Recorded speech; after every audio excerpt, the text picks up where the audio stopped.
স্বাগত। বিরতিহীন রাত ৯টায় বাংলাদেশে, সঙ্গে আছি আমি অনিমেষ কর এবং আমি সুমনা সিমি। শুরুতেই জানাচ্ছি শিরোনামগুলো। কলকাতায় এমপি আজিম হত্যায় ব্যবহৃত গাড়ি জব্দ, থানায় মালিক। নিউ টাউন থানায় করা হয়েছে হত্যা মামলা।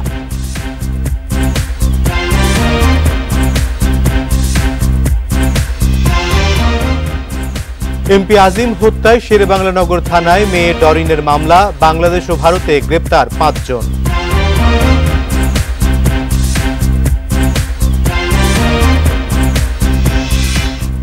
এমপি আজিমের বিদেশ যাওয়া নিয়ে ধোঁয়াশা ছিল, কাদেরের মন্তব্য মৃত্যু মানতে পারছে না এলাকাবাসী।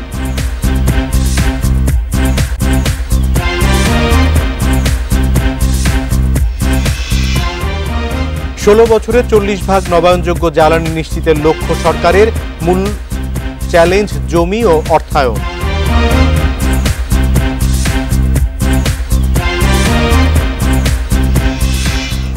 তেহরানের রাইসের জানাজায় খামেনি নেতৃত্বে লাখো মানুষের ঢল, সর্বস্তরের শ্রদ্ধার পর মাসখানেক দাফনকাল।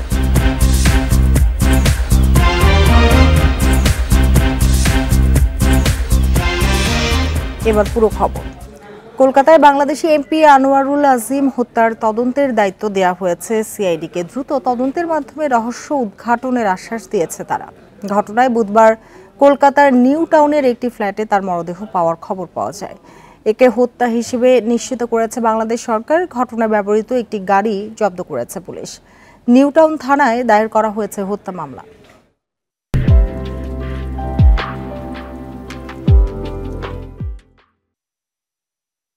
চিকিৎসার কথা বলে এমপি আনোয়ারুল আজিম কলকাতায় যান ১২ই মে। তবে ১৪ই মে তার সঙ্গে বিচ্ছিন্ন হয়ে যায় স্বজনদের যোগাযোগ। ১৮ই মে বরানগর থানায় তার খোঁজ চেয়ে সাধারণ ডায়েরি করেন সেখানকারই এক স্বর্ণ ব্যবসায়ী গোপাল বিশ্বাস। এর পরপরই তদন্তে নামে ব্যারাকপুর কমিশনারেটের পুলিশ। তারা বলছেন ১২ই মে কলকাতায় এসে বরানগরের মণ্ডলপাড়া লেনের এই গোপাল বিশ্বাসের বাড়িতেই উঠেছিলেন আজিম। তবে পরদিন ডাক্তার দেখানোর কথা বলে বেরিয়ে যান সেখান থেকে। সবশেষ বরানগর বিধান পার্ক এলাকার কলকাতা পাবলিক স্কুলের সামনে থেকে আনোয়ারুল আজিমকে দেখা যায় গাড়িতে উঠতে। এরপর নিউ টাউনের সঞ্জীবা গার্ডেনের ফ্ল্যাটে ১৩ই মে উঠেছিলেন আজিম। সেখানে তার সঙ্গে ৩ তরুণ ও এক নারী ছিল বলেও জানাচ্ছে পশ্চিমবঙ্গের কিছু গণমাধ্যম। আজিম হত্যার ঘটনা তদন্তের দায়িত্ব দেওয়া হয়েছে সিআইডিকে।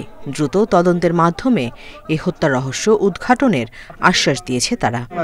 আমরা তদন্ত নিয়ে নিয়েছি, আমাদের ফরেনসিক টিম আর ফিঙ্গার এক্সপার্ট ফ্ল্যাটে আছে, ওরা ম্যাটারটা দেখাচ্ছি। আমরা চেষ্টা করছি এই কেসটাকে যত তাড়াতাড়ি সম্ভব তদন্ত এবং আর খুব তাড়াতাড়ি এটা আমরা আনার্ট করব কি হয়েছে। এই ঘটনায় স্বর্ণ চোরাচালান চক্র জড়িত কিনা তাও খতিয়ে দেখছে তারা। পুরো ঘটনা প্রবাহে নজর রাখছে বাংলাদেশ দূতাবাসও। Nusrat Serin, independent news. সংসদ সদস্য আনোয়ারুল আজিমকে খুন করা হয়েছে বলে জানান স্বরাষ্ট্রমন্ত্রী। তিনি আরও বলেন, এই হত্যাকাণ্ডে বাংলাদেশিরাই জড়িত।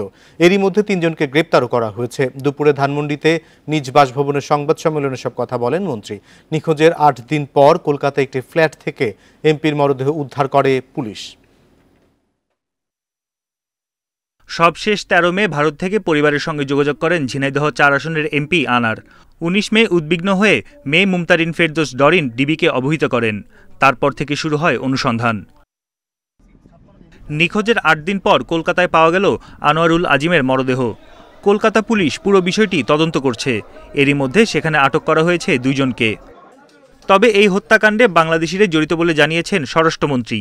ধানমন্ডিতে নিজ বাসভবনে এক বৈঠক শেষে মন্ত্রী বলেন, এই ঘটনায় এরই মধ্যে বাংলাদেশে ৩ জনকে গ্রেপ্তার করা হয়েছে। হত্যার মোটিভ পরে জানানো হবে। কলকাতার এক বাসায় তাকে পরিকল্পিতভাবে খুন করা হয়েছে এবং এই খুনের মোটিভ কারা কারা খুন করেছিলেন এই সব তথ্যই আমাদের ভারতীয় পুলিশ কাজ করছে, আমাদের পুলিশও কাজ করছে। যারা খুন করেছেন কিংবা খুনের সঙ্গে সম্পৃক্ত ছিলেন আমরা যারা সন্দেহ করছি এবং তাদের থেকে যা আমরা তথ্য পেয়েছিলাম সেই তথ্য অনুযায়ী তাদের মধ্যে থেকে আমরা ৩ জন অপরাধীকে আমাদের পুলিশ ধরেছেন। এ নিয়ে ডিবি প্রধান জানান, শেরেবাংলা থানায় মামলা হলে তদন্ত শুরু হবে। এটা কি ঘটনা এটা আমাদের তদন্ত চলছে। কোনো পারিবারিক, আর্থিক অথবা কোনো এলাকার দুর্বৃত্তায়নদেরকে দমন করার ফলে এরকম কোনো ঘটনা সব কিছুই আমরা তদন্তের আওতায় আমরা নিয়ে আসছি। 12 মে চিকিৎসার জন্য ভারতের পশ্চিমবঙ্গে যান এমপি আনোয়ারুল আজিম। এর 2 দিন পর থেকে তিনি নিখোঁজ হন। এরপর 18 মে গোপাল বিশ্বাস নামের এক ব্যক্তি উত্তর 24 পরগনা জেলার বরানগর থানায় সাধারণ ডায়েরি করেন। বন ইবনে কামাল, ইন্ডিপেন্ডেন্ট নিউজ, ঢাকা। ঝিনাইদহ 4 আসনের সংসদ সদস্য আনোয়ারুল আজিমের হত্যা নিয়ে আলোচনায় অংশ নিচ্ছেন বাংলাদেশ ডেপুটি হাই কমিশন কলকাতার first secretary press Ranjan Sen. Ranjan Sen, আপনাকে স্বাগত জানাচ্ছি। নিহত এমপির মরদেহ উদ্ধার হয়েছে কিনা প্রথমেই জানতে চাই, এবং উদ্ধার যদি না হয়ে থাকে অথবা মরদেহ পাওয়া না গেলে কিভাবে নিশ্চিত হওয়া গেল যে তিনি খুন হয়েছেন? না, আপনাদেরকে ধন্যবাদ। এটা তো আসলে আজকে যেহেতু ঢাকাতেই আমাদের মাননীয় স্বরাষ্ট্রমন্ত্রী মহোদয় এই বিষয়ে ব্রিফ করেছেন সাংবাদিকদের কাছে উনি বিস্তারিত বলেছেন। স্বরাষ্ট্রমন্ত্রী মহোদয় এটা এই জিনিসটা নিশ্চিত করেছেন, এবং পাশাপাশি আমাদের মাননীয় পররাষ্ট্রমন্ত্রী মহোদয়ও সাংবাদিকদের সাথে এই বিষয়ে কথা বলেছেন। তার মরদেহের ব্যাপারে কিছু জানতে পেরেছেন কিনা, সেটি কোথায় আছে, কিভাবে আছে? না, এটাও আবার বলতে হয়, মাননীয় স্বরাষ্ট্রমন্ত্রী মহোদয় এই বিষয়েও বলেছেন যে এটা তো আমাদের সাথে বাংলাদেশ পুলিশ, আমাদের আইন শৃঙ্খলা রক্ষাকারী বাহিনী সহ অন্যান্য বাহিনীর সাথে, গোয়েন্দা সংস্থার সাথে ভারতের গোয়েন্দা সংস্থা, ভারতের পুলিশ, পশ্চিমবঙ্গের পুলিশ, তাদের গত কয়েকদিনের যোগাযোগ তথ্য আদান প্রদানের ফল এটা। তো এই ব্যাপারে আমাদের কাছে যতটুকু ভারতের পুলিশ প্রশাসন এবং অন্যান্য সরকারি মাধ্যমে যতটুকু যোগাযোগ হয়েছে, তাতে আমরা এটা বলতে পারি যে, এবং আজকে মাননীয় স্বরাষ্ট্রমন্ত্রী মহোদয় যেটা বলেছেন, যে আমরা আশা করছি যে ভারতীয় কর্তৃপক্ষের দিক থেকে আরো কিছু তথ্য আমরা আশা করছি, এই তথ্যগুলো আসলে তখন হয়তো এই বিষয়গুলো আরো পরিষ্কার হবে।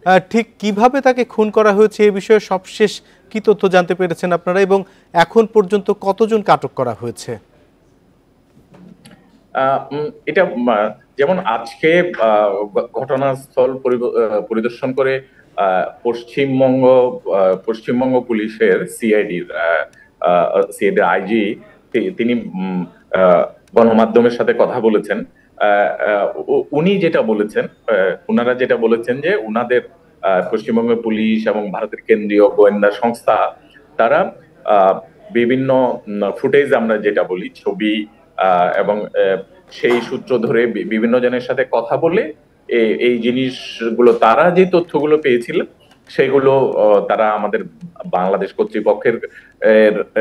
কর্তৃপক্ষকে জানিয়েছিলেন, এবং যেমনটা আমাদের মাননীয় স্বরাষ্ট্রমন্ত্রী মহোদয় বলেছেন যে সেই তথ্যগুলো যাচাই বাছাই করেই দুই পক্ষ মিলে এই সিদ্ধান্তগুলোতে পৌঁছেছে। একজন এমপি যখন দেশের বাইরে যান অথবা তিনি যখন ভারত সফরে ছিলেন, তার বিষয়ে আপনাদের কাছে কোনো তথ্য ছিল কিনা? আপনাদেরকে তিনি ইনফর্ম করেছিলেন কোনোভাবে যে তিনি ভারতে আছেন, অথবা আপনারা জানতে পেরেছিলেন কিনা? আচ্ছা, এটা এই ব্যাপারে সরকারি যে নিয়ম নীতি বা প্রচলিত প্র্যাকটিস যেটা আছে, সেটা হলো এরকম যে কোনো মাননীয় সংসদ সদস্য যদি সরকারি কোনো সফরে আসলে সেটা সংশ্লিষ্ট দেশের মিশনকে জানানো হয়। কেউ যদি ব্যক্তিগত কোনো সফরে আসেন, সেটা মিশনকে জানানোর কোনো বিষয় নেই। তিনি কি আপনাদের জানিয়েছিলেন তিনি যখন ভারত সফরে, অর্থাৎ তার সফরটা কি কোনোভাবে আপনাদের নজরদারির মধ্যে ছিল? না, উনি তো ব্যক্তিগত সফরে এসেছিলেন, ডাক্তার, এটা তো ওনার পরিবার নিশ্চিত করেছে যে উনি ব্যক্তিগতভাবে ডাক্তার দেখাতে এসেছিলেন। বিদেশিরা বা এরকম ভিভিআইপি ব্যক্তিরা যখন ভারত সফরে যান এবং তারা যে কোনো ধরনের ঘটনার শিকার হলে তার দায় কি ভারত সরকার এড়াতে পারে? এটা তো আসলে ভারত সরকারের বিষয়, এই বিষয়ে আমার কিছু বলার নেই। তবে আমি এটুকু বলতে পারি যে আমরা যখন আমাদের কাছে যখন মাননীয় প্রধানমন্ত্রীর কার্যালয় থেকে এই ব্যাপারে যখন তথ্য আসে, তারপর থেকে আমরা যখন ভারতীয় কর্তৃপক্ষকে জানিয়েছি, তারা সর্বোচ্চ চেষ্টা করেছে। এবং আমরা জানি যে, আমরা দেখেছি যে ভারতে এখন নির্বাচন চলছে, জাতীয় নির্বাচন। এই নির্বাচনের ব্যস্ততার মধ্যেও ভারতের আইন শৃঙ্খলা বাহিনী, পশ্চিমবঙ্গের আইন শৃঙ্খলা বাহিনী, তারা খুবই গুরুত্ব দিয়ে এই জিনিসটি তদন্ত করেছেন এবং করছেন, এটা আমরা দেখেছি। জি, রঞ্জন সেন, আপনাকে অনেক ধন্যবাদ আমাদেরকে সময় দেবার জন্য। বাবার হত্যার ঘটনায় সন্ধ্যার পর রাজধানীর শেরেবাংলা নগর থানায় মামলা করেছেন এমপি আনোয়ারুল আজিম আনারের মেয়ে মুমতারিন ফেরদৌস ডরিন। এর আগে দুপুরে রাজধানীর মিন্টু রোডে ডিবি কার্যালয়ে হত্যাকারীদের ফাঁসির দাবি জানান। সেই সাথে বিচারে প্রধানমন্ত্রীর হস্তক্ষেপ চান তিনি। জানো, আমার বাবার হত্যার আমি বিচার পাই। কারা করেছে, কেন করেছে, এর সুষ্ঠু তদন্ত চাই এবং আমি এর শেষ পর্যন্ত দেখতে চাই যে তারা কেন করেছে, কি জন্য করেছে। আমি বিচার চাই, আমি দেখতে চাই তারা যেন আমার সামনে তাদেরকে ক্রসে দিয়ে ফাঁসি দিয়ে মারা হয়েছে, আমি যেন দেখতে চাই। আজকে আমি এতিম হয়ে গেছি। এমপি আনোয়ারুল আজিমকে খুঁজে না পাওয়ার ব্যর্থতা বাংলাদেশ ভারত দুই সরকারেরই, এমন মন্তব্য করেছেন বিএনপি মহাসচিব মির্জা ফখরুল ইসলাম আলমগীর। তবে আওয়ামী লীগ সাধারণ সম্পাদক ওবায়দুল কাদের দাবি করেন, আজিমের ভারত যাওয়ার বিষয়টি নিয়ে ধোঁয়াশা ছিল। ভারতকে দায়ী করে ফখরুলের মন্তব্য অসমীচীন। রাজধানীতে দুটি আলাদা অনুষ্ঠানে তারা এসব কথা বলেন। বুধবার সকালে রাজধানীর নয়াপল্টনে দলীয় কার্যালয়ে সংবাদ সম্মেলন করেন বিএনপি মহাসচিব। সংসদ সদস্য আনোয়ারুল আজিমের নিখোঁজ হওয়া ও মৃত্যু নিয়ে মন্তব্য করতে গিয়ে বাংলাদেশ ও ভারতের ভূমিকা নিয়ে হতাশা প্রকাশ করেন তিনি। বাংলাদেশের সাধারণ নাগরিক নয়, তাদের তথাকথিত সদস্য বিদেশে গিয়ে নিখোঁজ হয়ে গেলেন, তার কোনো খবর তারা দিতে পারলেন না পারলেন বাংলাদেশ সরকার, না পারলেন বন্ধু রাষ্ট্র তাদের ভারত। আমরা কি মনে করব যে এটার একমাত্র লক্ষ্য হচ্ছে দুর্নীতি করা, টাকার পাহাড় তৈরি করা, বিদেশে পাঠানো? ওইটারই কোনো ঘটনা কিনা আমরা জানি না। এদিকে বিকেলে রাজধানীর বঙ্গবন্ধু এভিনিউয়ে দলের কেন্দ্রীয় কার্যালয়ে এক সভায় আওয়ামী লীগের সাধারণ সম্পাদক মির্জা ফখরুলের অভিযোগ প্রত্যাখ্যান করেন। ফখরুল সাহেব বলছেন বন্ধু রাষ্ট্রে গিয়ে নিরাপদ থাকে না, কিন্তু বন্ধু আপনাদের যদি শত্রু রাষ্ট্র, তো সেখানে সালাউদ্দিন আপনাদের এমপি এতদিন নিরাপদে কেমন করে আছে? এ ধরনের অপবাদ কেন দিচ্ছেন বন্ধু রাষ্ট্রে? এ ধরনের উক্তি করা সমীচীন। এ সময় তিনি আরো বলেন, যে দেশ গাজায় গণহত্যা অস্বীকার করে তারা কাকে ভিসা নিষেধাজ্ঞা দিল তা নিয়ে বাংলাদেশের কোনো মাথা ব্যথা নেই। শাহাদাত স্বপন, ইন্ডিপেন্ডেন্ট নিউজ, ঢাকা। ভারতে ঝিনাইদহ 4 আসনের সংসদ সদস্য আনোয়ারুল আজিমের মৃত্যুর খবরে তার এলাকায় নেমে এসেছে শোকের ছায়া। এমন মৃত্যু মেনে নিতে পারছেন না দলের নেতাকর্মী ও এলাকাবাসী। ঘটনায় জড়িতদের দ্রুত শনাক্ত করে শাস্তির দাবি জানিয়েছেন তারা। ভারতের কলকাতা থেকে নিখোঁজ বাংলাদেশের সংসদ সদস্য আনোয়ারুল আজিম আনারের মরদেহ উদ্ধার করা হয়েছে কলকাতার নিউ টাউন থেকে। এ খবর ছড়িয়ে পড়লে সংসদ সদস্যের নিজ এলাকা ঝিনাইদহের কালীগঞ্জে তার বাড়ি ও দলীয় কার্যালয়ের সামনে ভিড় করেন কর্মী সমর্থক ও স্বজনেরা। এ সময় কান্নায় ভেঙে পড়েন অনেকে। স্থানীয়রা বলছেন, এলাকায় বেশ জনপ্রিয় নেতা ছিলেন সংসদ সদস্য আজিম। কোনো ধরনের প্রোটোকল ছাড়াই সাধারণ মানুষের সাথে মিশতেন তিনি, যে কারণে এলাকার জনগণ তাকে বারবার ভোট দিয়ে নির্বাচিত করেছেন। সে কাউকে কোনোদিন শত্রু মনে করেনি। সে নির্ভয়তে এলাকায় একা মোটরসাইকেলে চড়েছে, মানুষের ভালোবাসা দিয়েছে। তার ছোটবেলা থেকেই মানুষের সঙ্গে খুব কাছাকাছি থেকেই উনি চলেছেন। আনোয়ারুল আজিম আনার ভাইয়ের হত্যাকাণ্ডের সাথে যারা জড়িত, যারা করেছে তাদের তদন্ত করে আমি তাই নিয়ে আসে সঠিক বিচার চাই। ভিন্ন দেশে সংসদ সদস্যকে হত্যার ঘটনায় উদ্বিগ্ন দলের নেতারা। ঘটনাটি সুষ্ঠু তদন্ত ও জড়িতদের কঠোর শাস্তির দাবি তাদের। আমাদের যে প্রাথমিক কাজ আছে সেই কাজগুলো সেরেই আমরা বিশ্বাস করি যত দ্রুত আমাদের সাংসদের লাশ বাংলাদেশে পৌঁছানো সম্ভব সেই চেষ্টা করা হচ্ছে সরকারের। টেলিভিশন বিভিন্ন মানুষ বলছিল যে তিনি হেফাজতে আছেন, কিন্তু আমরা জানি না কার হেফাজতে। আজকে আমরা টেলিভিশনে যা তোমাদের লাশ উদ্ধার করা। আনোয়ারুল আজিম আনার 2014 থেকে 2024 সাল পর্যন্ত টানা 3 বার বাংলাদেশ আওয়ামী লীগ থেকে ঝিনাইদহ 4 আসনের সংসদ সদস্য হিসেবে নির্বাচিত হন। Independent news.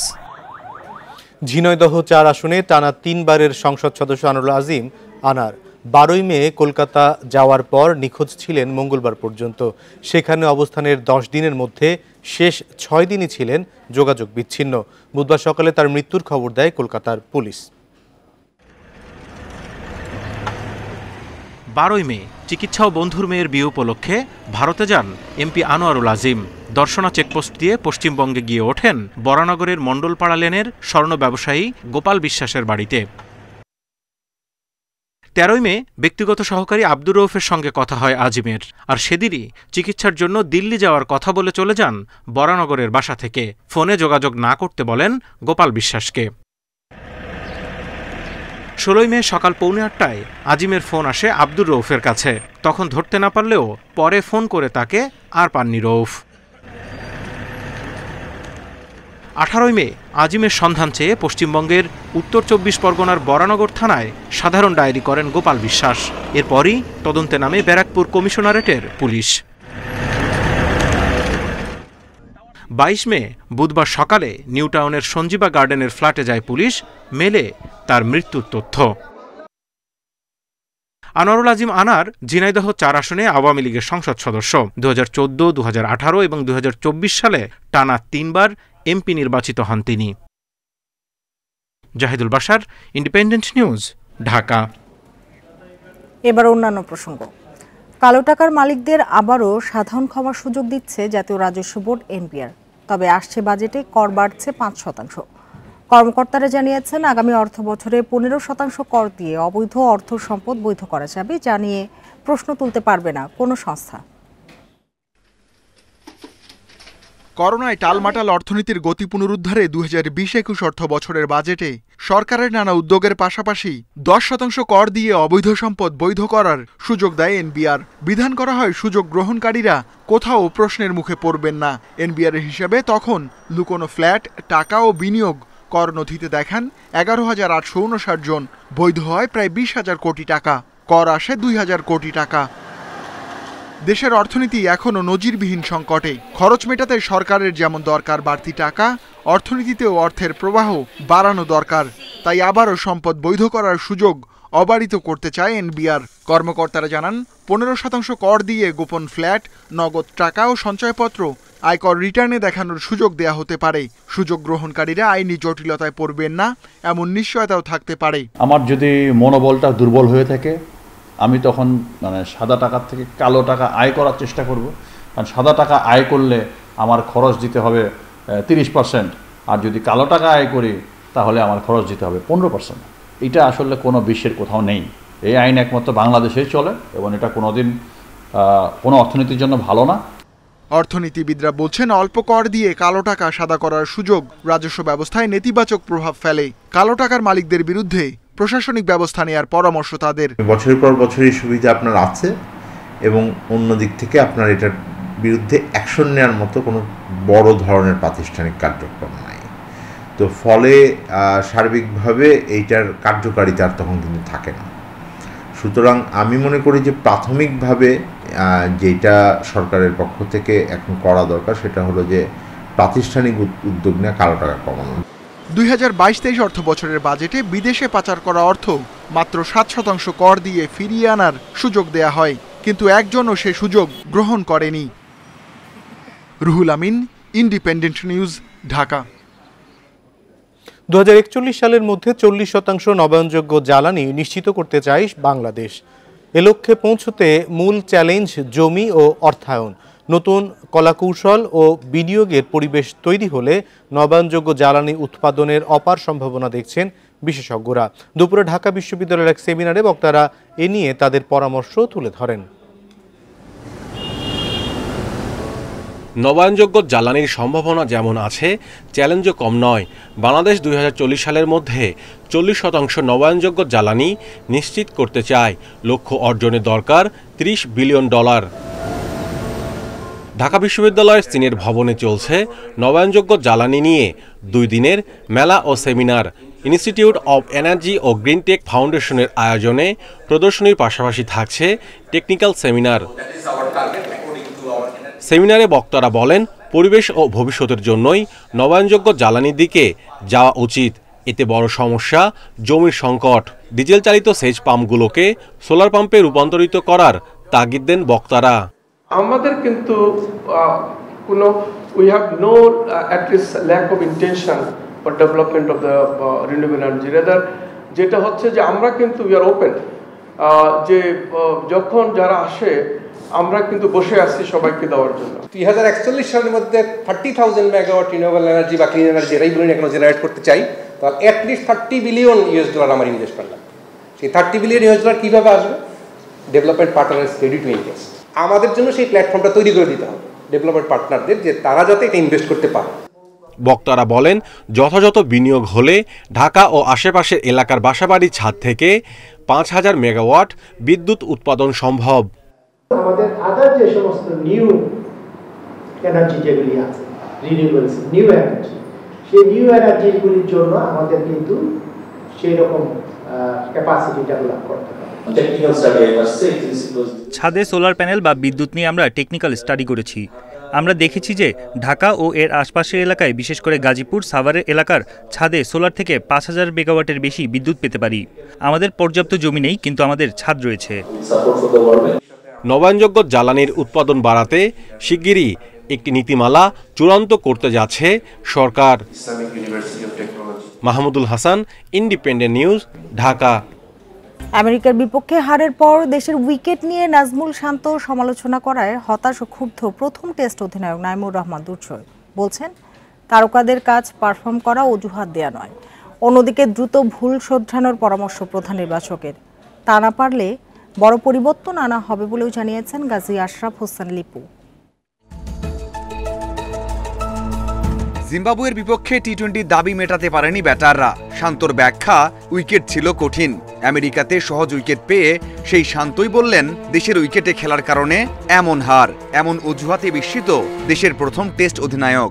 সবাই হোম কন্ডিশনের একটা অ্যাডভান্টেজ নেয়, তো টিমের চাওয়া থেকেই কিন্তু সেটা করা হয় যে টিম কোন উইকেট দিলে টিম পারফর্ম করতে পারবে, কীরকম উইকেট থাকলে টিম পারফর্ম করতে পারবে, সেই রিকোয়ারমেন্টটা কিন্তু চাহিদাটা টিম থেকেই তো আসে। কাজেই এখন উইকেটের দোহাই দিলে তো আমরা সেটা মানতে পারি না। সেরা দল বাছাই করে আসার কথা জানিয়েছিলেন প্রধান নির্বাচক। বিশ্বকাপের আগে এমন হারে হতাশ হয়েছেন। দুর্বলতা কাটিয়ে বিশ্বকাপের মঞ্চে অন্য বাংলাদেশকে দেখতে চান। তা না হলে আরও বড় পরিবর্তনের আভাস দিলেন। ওয়ার্ল্ড কাপের জন্য আমরা একটা প্রস্তুতির মধ্যে দিয়ে আমরা যাচ্ছি, তো নিশ্চয়ই it's bit disappointing, no doubt about it, because একটা দুটো বিচ্ছিন্ন পারফরমেন্সের থেকে দল হারলেও যদি দলগত পারফরমেন্সটা ভালো হয়, প্রত্যেকটা ডিপার্টমেন্ট ওয়াইজ যেটা এক্সপেক্টেড ছিল সেই জিনিসটা ক্লিক করছে না, সেই জন্যই আই থিঙ্ক দুশ্চিন্তার কারণটা একটু বেশি। হারার ভয় দলের জন্য আরও বেশি ক্ষতির কারণ হয়ে দাঁড়াচ্ছে। সাহস নিয়ে অ্যাপ্রোচের পরিবর্তনের কথা বলছেন এই দুজন। টিমটা তো পারফর্ম করার জায়গা, সেইখানে আমি উইকেটের দোহাই দিয়ে এইগুলি এক্সকিউজ কিন্তু আসলে গ্রহণযোগ্য না। কারণ পারফর্ম করতে গিয়েছি, আমরা ন্যাশনাল টিমে খেলছি, ন্যাশনাল টিম ওইখানে যেই পরিস্থিতি হোক সেখানেই পারফর্ম করতে হবে। একটা ম্যাচে definitely is a disappointing start, but let's hope for the best. আমরা রাইট জায়গায় যদি আমাদের ফর্মে পিকটা ফেরত পাই বা সে পিকে থাকতে পারি, আই উইল বি হ্যাপি। চরম হতাশ হলেও কন্ডিশনের সাথে মানিয়ে নিয়ে মোমেন্টামের দেখা পেলে এখনও ভালো কিছু করার সামর্থ্য রাখে দল, সেই বিশ্বাস সাবেক দুই অধিনায়কের। Mazharul Islam, independent news. নরসিংদীর রায়পুরায় উপজেলা নির্বাচনে ভাইস চেয়ারম্যান প্রার্থী সুমন মিয়াকে পিটিয়ে হত্যার অভিযোগ উঠেছে প্রতিপক্ষের বিরুদ্ধে। বিকেলে উপজেলার চরাঞ্চল পাহাড়তলী এলাকায় এই ঘটনা ঘটে। স্থানীয়রা জানান, তৃতীয় ধাপে উপজেলা নির্বাচনের গণসংযোগে পাহাড়তলী এলাকায় যান সুমন মিয়া। এ সময় আরেক ভাইস চেয়ারম্যান প্রার্থী ও তার সমর্থকরা সুমনের উপর হামলা চালায়। সুমন সহ তার 4 সমর্থককে পিটিয়ে আহত করে। তাদের উপজেলা স্বাস্থ্য কমপ্লেক্সে নিলে সুমন মিয়াকে মৃত ঘোষণা করেন চিকিৎসক। পুলিশ বলছে তদন্ত করে আইনগত ব্যবস্থা নেওয়া হবে।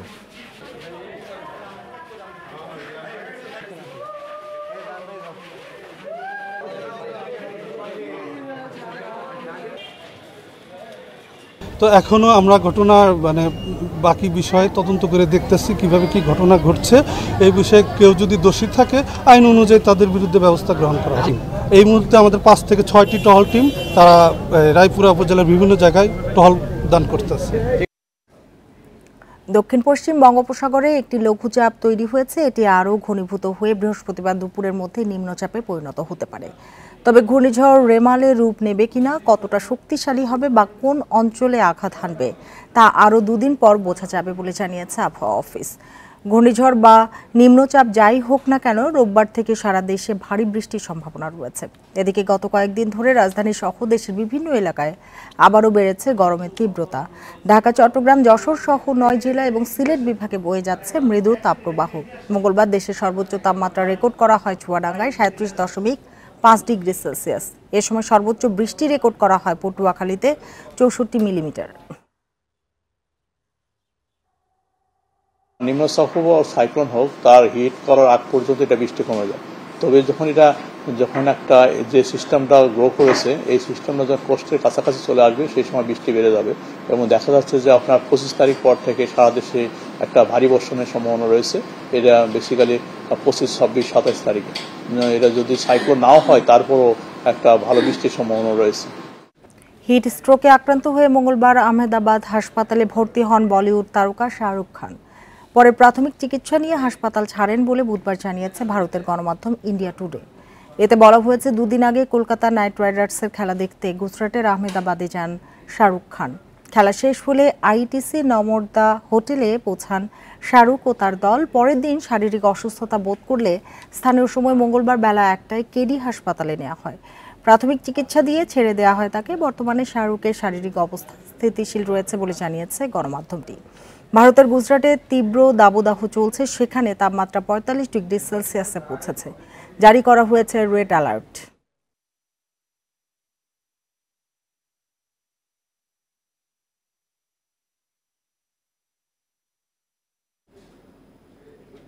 দেশের উন্নতি অগ্রগতির স্বার্থে ভেদাভেদ ভুলে সম্প্রীতির বন্ধনে ঐক্যবদ্ধ থাকার আহ্বানে উদযাপন হচ্ছে শুভ বুদ্ধ পূর্ণিমা। রাজধানীতে সকালে শান্তি শোভাযাত্রায় ধর্মমন্ত্রী বলেন, দেশে ধর্মীয় বিদ্বেষের কোনো স্থান নেই। দিনটি উদযাপনে নয়াপল্টনে শান্তি শোভাযাত্রার আয়োজন করে বিএনপিও। বুদ্ধ পূর্ণিমা উপলক্ষে বুধবার সকালে শাহবাগের জাতীয় জাদুঘরের সামনে থেকে শুরু হয় শান্তি শোভাযাত্রা। রমনা পার্ক হয়ে কেন্দ্রীয় শহীদ মিনারে গিয়ে শেষ হয়। যোগ দেন নানা বয়স শ্রেণী পেশার মানুষ। রঙিন ছাতা, ফুল হাতে বাহারি সাজে বর্ণিল রূপ পায় শোভাযাত্রাটি।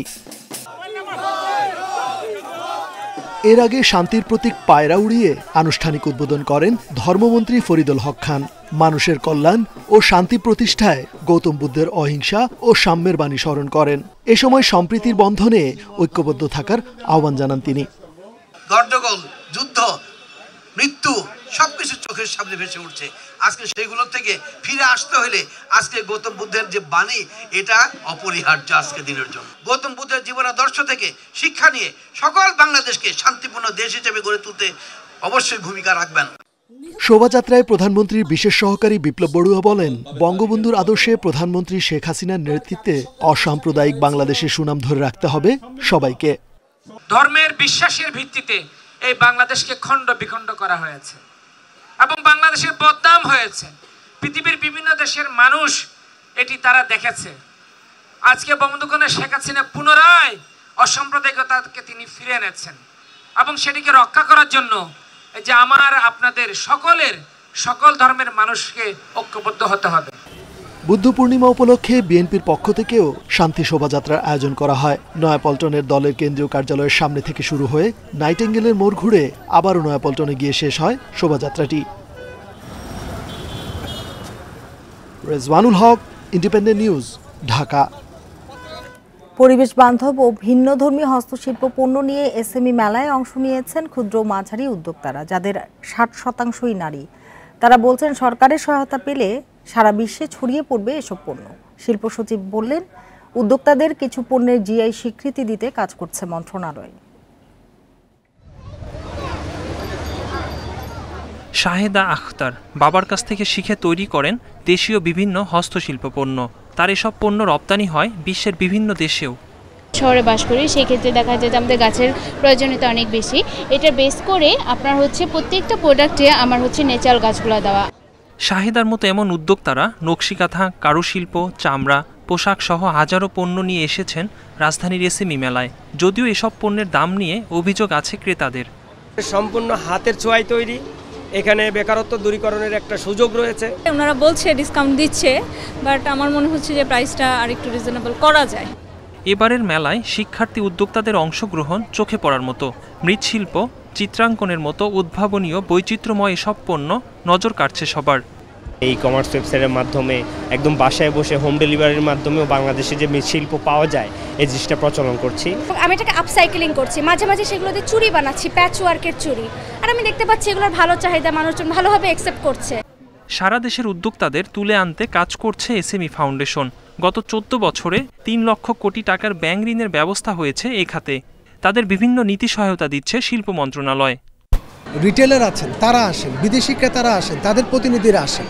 ফলে এই যে আমাদের উদ্যোক্তাদের সাথে তাদের এই যে এক্সচেঞ্জের মধ্যে দিয়ে পণ্যের বৈচিত্র্যকরণের ক্ষেত্রে, পণ্য উন্নয়নের ক্ষেত্রে এবং নতুন বাজার সংযোগ তৈরির ক্ষেত্রে কিন্তু আমাদের এই মেলাটা একটা বিরাট ভূমিকা পালন করে।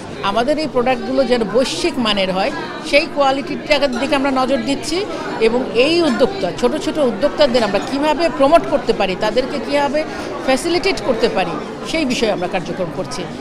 300-র বেশি ক্ষুদ্র মাঝারি শিল্প উদ্যোক্তা এসএমই মেলায় তুলে ধরছেন দেশীয় ঐতিহ্যবাহী পণ্য। একরামুল ইসলাম, ইন্ডিপেন্ডেন্ট নিউজ, ঢাকা। এই ছিল এখনকার সংবাদ। ইন্ডিপেন্ডেন্ট টেলিভিশনের সব খবর আরও বিস্তারিত জানতে চোখ রাখুন ফেসবুক, ইউটিউব এবং এক্সে। সাথে থাকার জন্য ধন্যবাদ।